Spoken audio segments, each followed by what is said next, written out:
अब बेटा ये वाला पौधा कितने का है? 350। और इसका? 200। शताक्षी दोनों अच्छे लग रहे हैं ना? हाँ यार दोनों अच्छे हैं। तो एक काम करते दोनों ले लेते हैं। हाँ। बेटा इन दोनों का प्राइस कितना हुआ? 550। अरे वाह बेटा, वेरी इम्प्रेसिव। देखा, एक पौधा बेचने वाली बच्ची कितना जल्दी कैलकुलेट कर दिया। अरे यार सैम, इसने तुक्का मारा होगा। और तुम भी ना बच्ची से पूछ रहे हो प्राइस, उन भैया से पूछो ना, उनको सही से पता होगा। नहीं दीदी, मैंने तुक्का नहीं मारा है, मैंने अभी अभी अपने मन से कैलकुलेट किया है। तुम चुप रहो, भैया से पूछो। भैया इसका और इसका प्राइस कितना हुआ? अरे भैया, छोटी ने जितना बताया सही बताया है, और चिंता मत करिए, ये हिसाब किताब की बहुत पक्की है। अच्छा, तो फिर एक काम करते हैं, ये वाला और ले लेते हैं। इसका प्राइस कितना होगा? 600। 600। अब कितने हुए टोटल? 1150। रुको मैं कैलकुलेट करती हूँ। देखा, उसने एकदम सही बताया है, 1150 ही हुए। अरे होता है यार, कुछ छोटे बच्चों का दिमाग बहुत तेज होता है। और क्या हुआ, ये गरीब फैमिली से, अब इंटेलिजेंट तो कोई भी बच्ची हो सकती है ना। सैम मेरी बात सुनो, इस महीने ना हमने ऑलरेडी बहुत खर्चा कर दिया, हमारी सैलरी से ज्यादा ना हमारा खर्चा हो चुका है। और अगर हमने ये प्लांट्स भी ले लिए तो क्या पता हमारे पास पैसे ही ना बचे। हाँ यार शताक्षी, बात तो तुम्हारी सही है। अच्छा एक काम करते हैं, इन 2 दिनों में हमारा जितना भी खर्चा हुआ है ना, तुम उसको कैलकुलेट करो। अगर हमारे पास एक्स्ट्रा सेविंग बचेगी तो हम इनमें इन्वेस्ट कर देंगे, अदरवाइज छोड़कर चले जाएंगे। बोलो कैसा रहेगा? हाँ तुम सही कह रहे हो, मैं ना कैलकुलेट करती हूँ, बताओ। 12,000 की शॉपिंग की थी तुमने, और 6,000 रुपए का राशन भरवाया था। 2,500 रुपए मेरी टी शर्ट के, और 2,500 रुपए दिए मेड को। अरे बाबा थोड़ा धीरे धीरे बोलो, इतनी जल्दी तो कैलकुलेटर भी कैलकुलेट नहीं कर अच्छा पाएगा। अच्छा लिखो। 23,000 रुपए हो गए पूरे। तुम्हें बोला किसी ने बीच में बोलने के लिए? तुम्हें बिल्कुल भी मैनर्स नहीं है। जब दो बड़े बात कर रहे हो ना तो बीच में नहीं बोलना चाहिए। और बड़ी जल्दी कैलकुलेट कर लिया तुमने। इतनी जल्दी तो कैलकुलेटर भी कैलकुलेट नहीं कर पाता जितनी जल्दी तुम आंसर दे रही हो। चुप करो। नहीं दीदी, मैं तो बोला ना चुप करो, मुझे कैलकुलेटर। अच्छा अच्छा ठीक है, तुम लिखो 2,500 और ऐड करो। हाँ सही बोला इसने, इतना ही प्राइस हुआ। बेटा तुम इतनी जल्दी कैलकुलेट कैसे कर लेते हो? भैया आप इसको ये सब इन कामों में क्यों लगा रहे हो? आप इसको पढ़ाई करवाइए ना, ये तो पढ़ लिख कर बड़ी अफसर बन जाएगी। अरे भैया आप गलत समझ रहे हैं, इसको पढ़ाता हूँ मैं। वो तो बस इसको थोड़ा टाइम मिल जाता है स्कूल से, तो यहाँ आके मेरे साथ खड़ी हो जाती है। सैम तुम भी ना कहाँ अपना टाइम वेस्ट कर रहे हो, कब से इस बच्ची की तारीफ में लगे हुए। हमारे पास में इतना फालतू टाइम नहीं है। इसे आता हो ना आता हो उससे हमें क्या मतलब है। चलो लो और चलते हैं। शताक्षी तुम ऐसे बच्चे का मॉडल डाउन मत करो। अगर इसको कैलकुलेशन आती है तो ये तो बहुत अच्छी बात है ना। कुछ गरीब घर के बच्चे भी दिमाग के बहुत तेज होते हैं। और अगर इसको और इसके बड़े भाई को इस छोटी पर इतना भरोसा है तो ठीक है ना, तुम अपने सेटिस्फेक्शन के लिए इससे 2-4 क्वेश्चन और कर लो। अगर इसने राइट आंसर दिया ना तो ठीक है, आज मैं इन पौधों के इसको डबल पैसे देकर जाऊंगा। अरे भैया हमको विश्वास है अपनी छोटी पे, आप पूछिए। अच्छा ऐसी बात है, हम बहुत डिफिकल्ट क्वेश्चन पूछने वाले हैं। देख लो ये हिसाब दे भी पाएगी या नहीं। अरे भैया पूछिए, जो पूछना है आप पूछिए। अच्छा ठीक है, तो शताक्षी पूछो। हाँ, और मैं साथ के साथ ना कैलकुलेट भी करती रहती हूँ और इससे पूछती हूँ, फिर देखते हैं सही जवाब देती है या नहीं। सुनो 650 और 900 एंड 900 और हो गए 2450। लो देखा, बोला ना इसने, एकदम करेक्ट आंसर। अच्छा चलो एक क्वेश्चन और करो। हाँ एक मिनट 75 और 95 और 62 कितने हुए? 1 मिनट, 200 और जोड़ो, प्लस 200।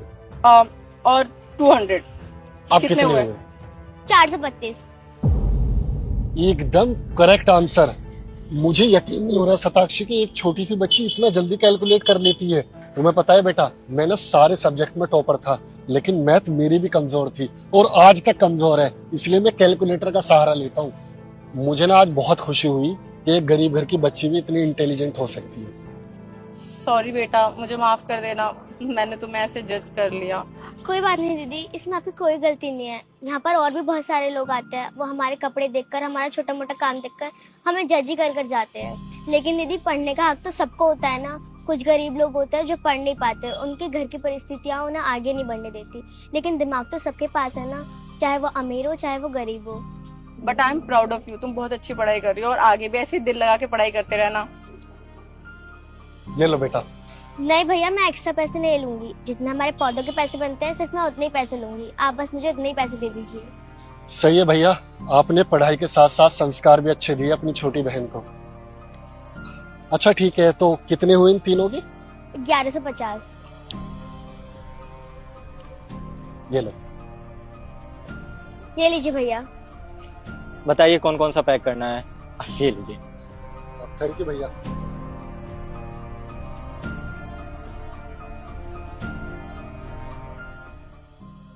अब हम जा रहे हैं गुड़िया का स्कूल छोड़ने। सैम, सैम, मैम साहब ने बैग में कुछ डाला क्या? हाँ मम्मा, मुझे भी लग रहा है। एक मिनट। इतने सारे पैसे, पर मैम साहब ने तेरे बैग में क्यों डाले? एक काम करती हूँ, ये पैसे ना मैम साहब के बैग में ही डाल देती हूँ।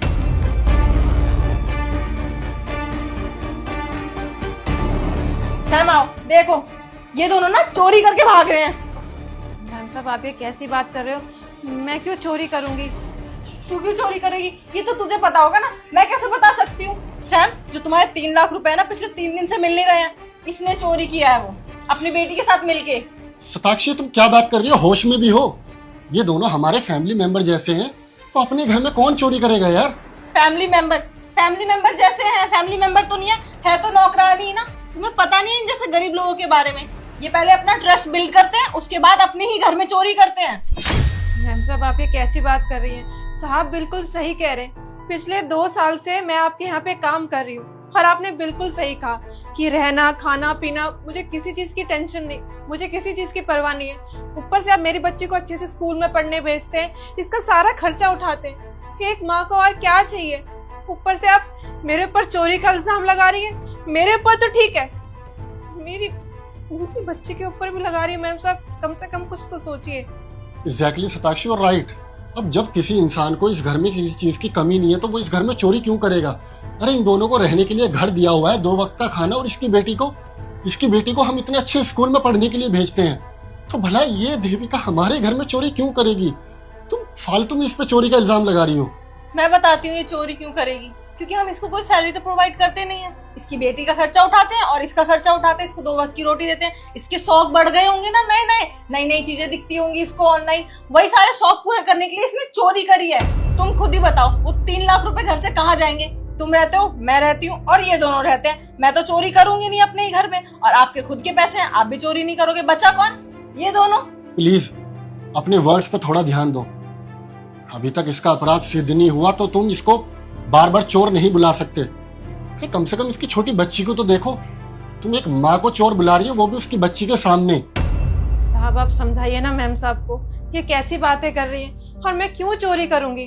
साहब आपको याद है जब आप हमें सड़क से उठाकर लाए थे तो मैंने आपसे एक विनती करी थी कि मुझे 2 वक्त का खाना चाहिए और मेरी बेटी किसी बड़े से स्कूल में पढ़े। और साहब आपने मेरी ये बात 1 मिनट में ही मान ली थी।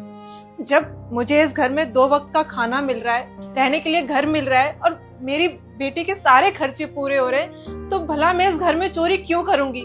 मैम साहब अगर आपको मेरी कोई बात बुरी लगी हो तो मैं आपसे हाथ जोड़ के माफी मांगती हूँ। अगर आप कहेंगी तो मैं अपनी बेटी से भी कह दूंगी, आपके हाथ जोड़ के माफी मांगेंगी और साहब से भी मांगेंगी।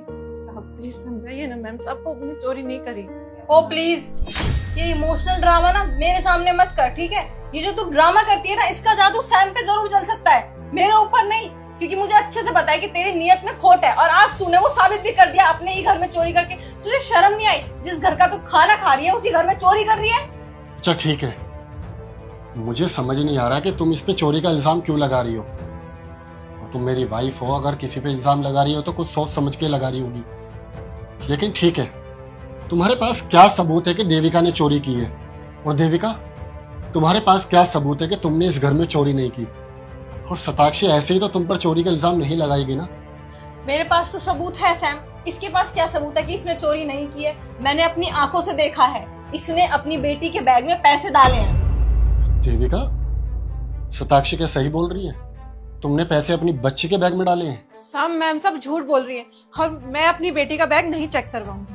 देखो देविका, अगर तुम्हें पैसों की जरूरत है, या होता है इंसान की कुछ पर्सनल चॉइस होती है, तुम्हें कुछ खरीदना है या तुम्हें अपनी बेटी के लिए कुछ चाहिए तो मुझे बता दो।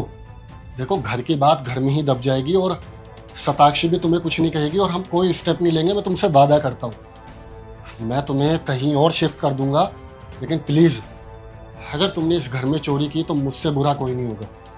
मैम साहब, यहाँ बात पैसों की नहीं है, भरोसे की है। ठीक है, आप चाहते हैं ना कि मेरी बेटी का बैग चेक हो, मैं करवा लूंगी, लेकिन साहब मेरी भी एक शर्त है। अगर मेरी बिटिया का बैग चेक होगा तो मैम साहब का पर्स भी चेक होगा। क्या बोला तूने? मैं अपना बैग चेक कराऊं? तेरी हिम्मत कैसे हुई ये बोलने की? मुंह तोड़ दूंगी तेरा। तुझे क्या लगता है मैं अपने घर में ही चोरी करूंगी?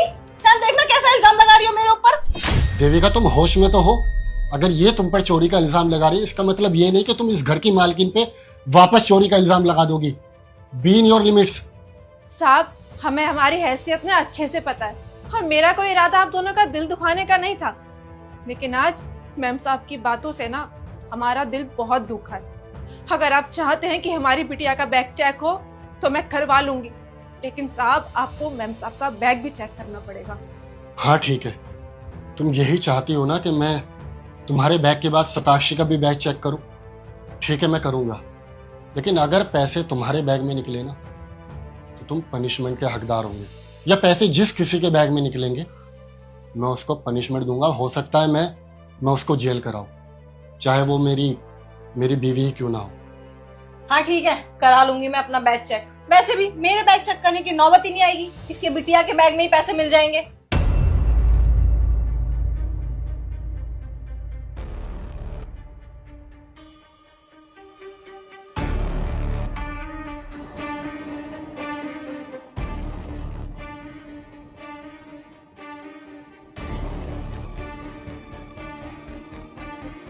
ऐसा कैसे हो सकता है? पैसे कहाँ गए? पकड़ अपना बैग। मैं बताती हूँ मैम साहब, पैसे कहाँ हैं।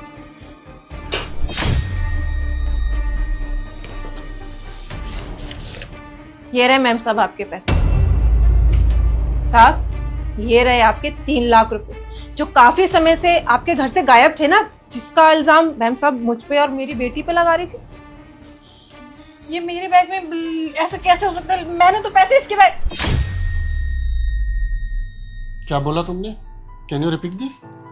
साहब, मैम साहब ने वही बोला जो आपने सुना, और ये पैसे ना मैम साहब ने मेरी बिटिया के बैग में ना जानबूझ के डाले थे। वो तो अच्छा हुआ कि मेरी बिटिया ने पैसे डालते समय मैम साहब को देख लिया था, और ये पैसे तुरंत मैंने अपनी बिटिया के बैग से निकाल के मैम साहब के बैग में डाल दिए। अब आप मैम साहब से पूछोगे कि इन्होंने ऐसा क्यों किया। शताक्षी, ये सब क्या है? तुमने इसके ऊपर और इसकी बच्ची के ऊपर इतना बड़ा चोरी का इल्जाम लगाया, अपने ही घर से पैसे चुरा के तुमने इस छोटी बच्ची के बैग में डाल दिए। मतलब तुम इसका और इसका दोनों का करियर बर्बाद करना चाहती थी, और ये चाहती थी कि मैं इन दोनों को घर से बाहर निकाल दूं, इनको जेल करा दूं। क्या चल रहा है इस घर में? हाँ तो क्या करती मैं? ऑप्शन छोड़ा था तुमने मेरे पास। एक तो मुझे समझ में नहीं आता, सड़क पे से किसी भी लड़की को उठा के घर ले आयो और उसको सर पे बैठा लिया। जब देखो जब देविका देविका देविका। शताक्षी तुम्हारे लिए ये ला रहा हूँ, देविका के लिए भी ले आता हूँ। अरे कौन है ये तुम्हारी? हाँ, नौकरानी तो है ना। नौकरानी जैसा ट्रीट क्यों नहीं करते तुम उसे? मुझे तो लगता है कि तुम्हारा इसके साथ कुछ चल रहा है, तभी तुम उसके लिए इतना करते हो। शट अप शताक्षी, तुम होश में तो हो? तुम भूल रहे हो शायद तुम अपने हस्बैंड के कैरेक्टर पे उंगली उठा रहे हो, और मेरे साथ साथ एक लड़की के कैरेक्टर पे भी। तुम्हें जानना है ना, तुम्हें जानना है कि ये देविका कौन है। मैं बताता हूं तुम्हें ये एक्चुअल में है कौन। देविका प्लीज मुझे आज बोलने दो। मुझे एक्चुअल में पता ही नहीं था कि तुम दोनों एक साथ इस घर में रह के इतनी मिसअंडरस्टैंडिंग क्रिएट हो जाएगी। आज ये नौबत आ जाएगी कि शताक्षी मेरे कैरेक्टर पे उंगली उठा देगी, और तुम्हारे भी। मैं बताता हूँ तुम्हें ये है कौन। एक्चुअली ये मेरे दोस्त सूरज की बीवी है। सूरज तो इस दुनिया में नहीं रहा, लेकिन जाते जाते मुझसे वो एक वादा लेकर गया था कि अपनी भाभी और अपनी भतीजी का ख्याल रखना और उसको अच्छे से अच्छे स्कूल में पढ़ाना। आज मेरा बिजनेस में इतना प्रॉफिट और जो मैं आज ऊंचाइयों पर हूं, बिकॉज ऑफ माई फ्रेंड। हम दोनों पार्टनर थे। अब इसको तो इसके सास ससुर ने घर से बाहर निकाल दिया। इसके पास मेरे अलावा कोई चारा था ही नहीं। मैं इसको अपनी बहन बना के इस घर में लेकर आ गया, और इसको अपनी बेटी। ये एक नॉर्मल से गांव की सिंपल सी लड़की है। इसको घर के कामकाज के अलावा कुछ भी नहीं आता। तो मैंने सोचा ये इस घर में रहेगी, काम में तुम्हारा हाथ बटाएगी, तो तुम्हें एक बड़ी या छोटी बहन मिल जाएगी बस। लेकिन अगर मुझे पता होता कि तुम दोनों के बीच में इतनी मिसअंडरस्टैंडिंग क्रिएट हो जाती तो मैं इतना सब कुछ करता ही नहीं। मैं इसको कहीं और शिफ्ट कर देता। तुमने ये मुझे पहले क्यों नहीं बताया? मैं तो इसको नौकरानी की तरह ट्रीट करती थी और कभी भी एक इंसान की तरह ट्रीट ही नहीं किया मैंने इसको। तुम मुझे बता देते तो मैं इसको बहन की तरह रखती, अच्छे से रखती। बल्कि मेरे दिमाग में तो पता नहीं क्या क्या आ गया कि तुम्हारा कुछ। साक्षी, मुझे कभी ये लगा ही नहीं कि तुम्हें सब कुछ सच सच बताने की जरूरत है, क्योंकि अभी तक तो सब कुछ अच्छा चल रहा था। लेकिन बैक ऑफ द माइंड तुम्हारे माइंड में इतनी सब चीजें चल रही थी और ये खिचड़ी पक रही थी। अगर मुझे पहले पता होता तो मैं तुमको सब कुछ सच सच बता देता।